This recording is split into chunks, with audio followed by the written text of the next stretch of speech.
Hello there. Welcome to RNG, Random News of Gaming for September 2022. A thing I randomly decided to start doing once a month. Let's see how long my lazy ass can keep it up, shall we? Basically, I'll just be highlighting news from the past month or so that I find interesting or relevant to the types of games I like, and share my uninteresting, low IQ opinions about it.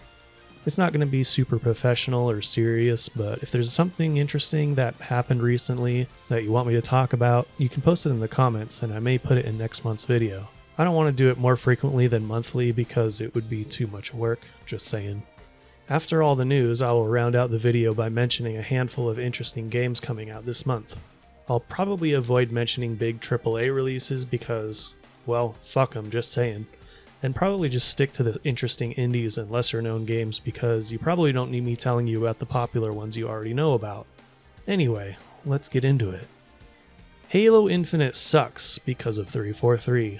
So Halo Infinite came out last year and I played it for quite a bit. I got up to level 100 in the first battle pass, and after that just kinda gave up because they weren't adding anything interesting to it, and everyone that I played it with also stopped playing it anyway.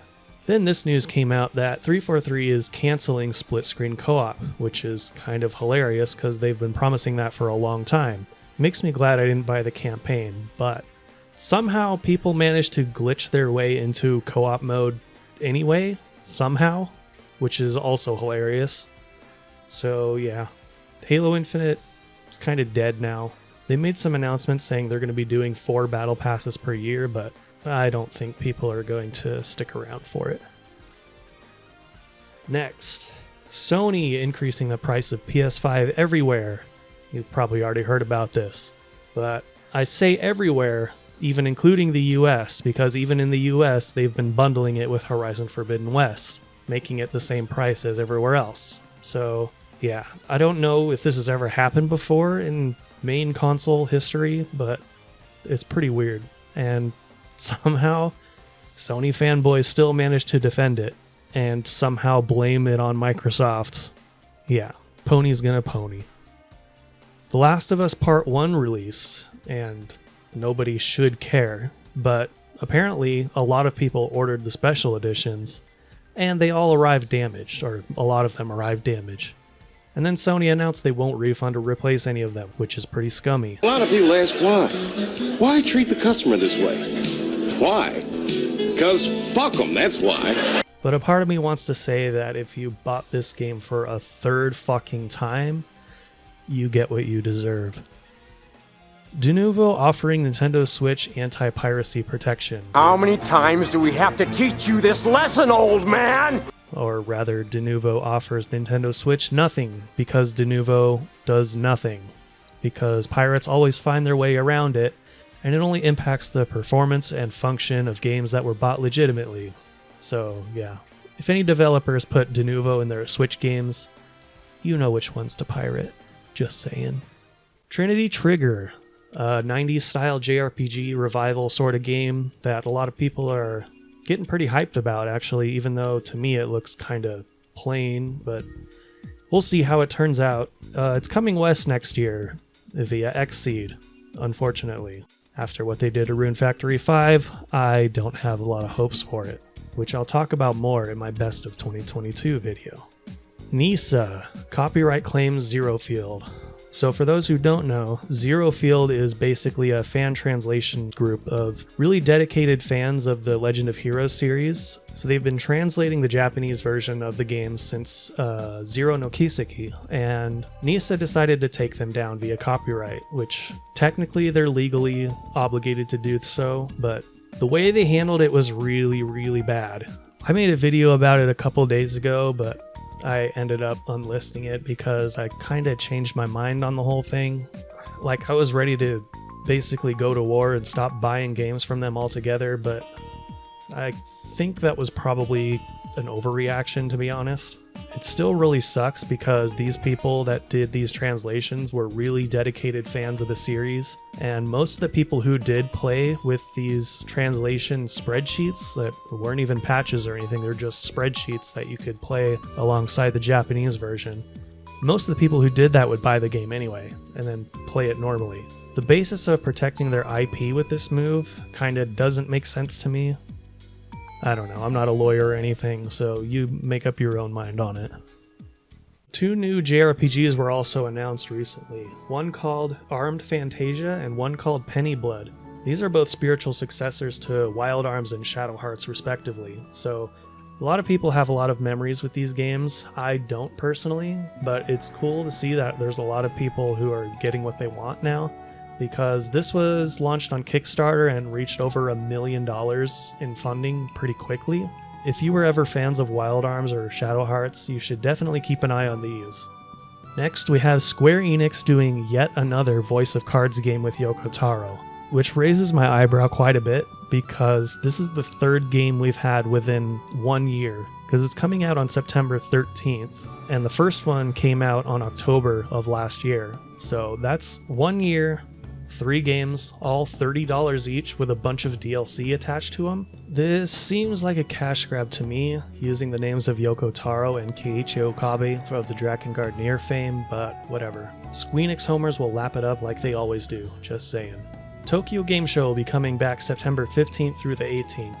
This is the game show that usually has most of the announcements that I'm interested personally, so it's good to see it come back. This is the first year back after all the COVID lockdowns and stuff, and it sounds like there's a lot of stuff planned for it, so hopefully we'll see some interesting stuff come out. And lastly, a bunch of leaks from Nintendo.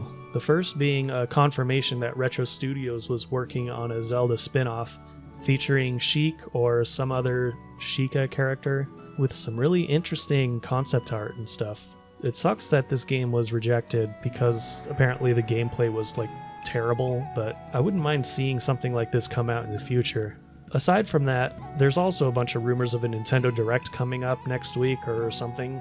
There's supposed to be a lot of Zelda news in it, but you know how rumors go. It could all be bullshit, so we'll see.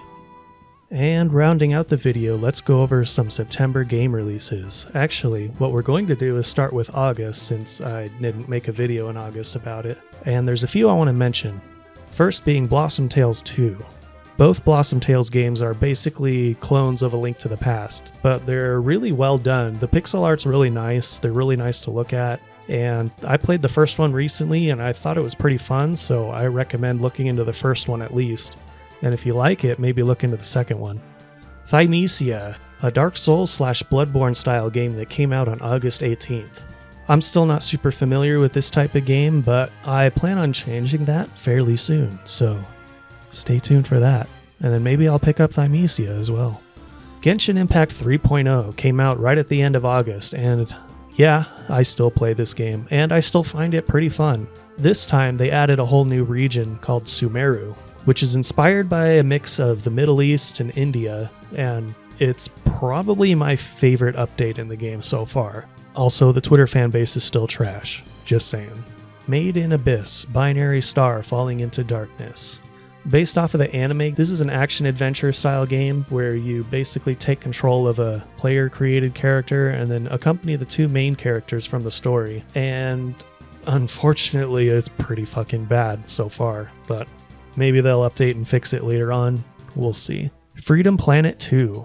Freedom Planet is a classic Sonic clone kind of game. It's like Sonic, but you also have like physical attacks that you can do. There's more combat involved, and it's pretty well done. So check out Freedom Planet 1 if you haven't yet, and then Freedom Planet 2 comes out on September 13th. The Outbound Ghost. I don't know much about this game so far, but it looks like a Paper Mario style game. So if you want another classic style Paper Mario, check this one out. Little Witch Nobeta. Basically a Dark Souls game with a lolly character. And the staff behind it have a pretty spicy Twitter account, just saying. And be wary when looking at reviews of this game, because this game's been brigaded by Chinese bots and people who are butthurt over HoloLive voice actors in it. So definitely wait until after it comes out, then see if you want it or not after that. Black Witchcraft. A gothic anime-style 2D action game. The art style is really cool, so definitely look this one up. This comes out on September 28th. Arrowheart. Here's another 2D Zelda clone that also comes out in September on the 30th. Although this one might not look as good as Blossom Tales to me, it might still end up being okay, even though it's tagged with action roguelike for some reason, and the main character looks pretty goofy, like it was trying to emulate the NES style, but we'll see when it comes out. And lastly, we have The Wandering Village. This is a colony sim that takes place on the back of a giant creature on a hostile planet, and it's up to you to try to help your villagers survive, but there's going to be a lot of things getting in the way of that. The Steam page says it's coming out in September, but it doesn't have an exact date, so I'm actually expecting this one to get delayed, but we'll see. And that's it for this video. Hopefully you enjoyed it, and if you have any news stories you want me to talk about next month, feel free to post them in the comments. Are you looking forward to any of the games that I mentioned earlier? Or are there any that I didn't mention that you're also looking forward to? Feel free to post that as well. I'll see you next month. And remember, have high standards, low expectations.